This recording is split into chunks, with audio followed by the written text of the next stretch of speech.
विद्यार्थ्यांना किंवा झाडांना बिलकुल पाणी नसायचं. इव्हन जे शाळेमध्ये अन्न शिजवलं जातं त्यासाठी सुद्धा पाणी नसायचं. नमस्कार, माझ्या शाळेचे नाव आहे जिल्हा परिषद शाळा विरोधी बुद्रुक, तालुका शहापूर. मागच्या वर्षीच्या आधीची जी परिस्थिती होती ती अतिशय विकत सांगायचं तर डिसेंबर महिना आला की शाळेमध्ये विद्यार्थ्यांना किंवा झाडांना बिलकुल पाणी नसायचं. इव्हन जे शाळेमध्ये अन्न शिजवलं जातं त्यासाठी सुद्धा पाणी नसायचं.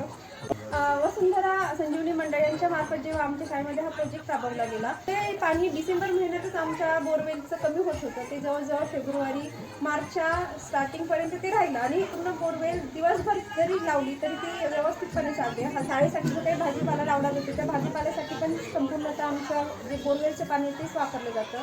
विद्यार्थ्यांचं पिण्याचं जे पाणी आहे ते पण त्याद्वारेच आम्ही वापरतो. जे छतावर पाणी पडतंय ते पाईपद्वारे तो एका ठिकाणी साठला गेला आणि त्यामुळे आमच्या इथे काय झालं, पाण्याची भूजल पातळी वाढली. आज आम्हाला सर्व म्हणजे पिण्यासाठी उपयोगी येतो. विजेची बदल झाली, पाण्याचा अपयोग होतो टाळला गेला, जमिनीची धूप थांबली आणि एकत्रित आम्हाला खूप चांगल्या प्रकारे फायदा आलेला आहे.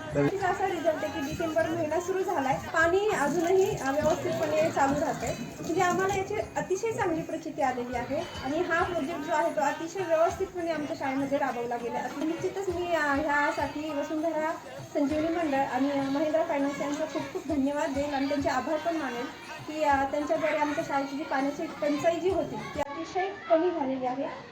आणि यापुढे असेच प्रोजेक्ट इतर शाळांचे ते व्हावेत आणि त्यासाठी त्यांनी ते सहकार्य करण्यास तयार आहेत आणि लोकांनी सुद्धा त्यासाठी त्याची जनजागृती केली तर जेणेकरून पाण्याची टंचाई भविष्यात कमी होईल.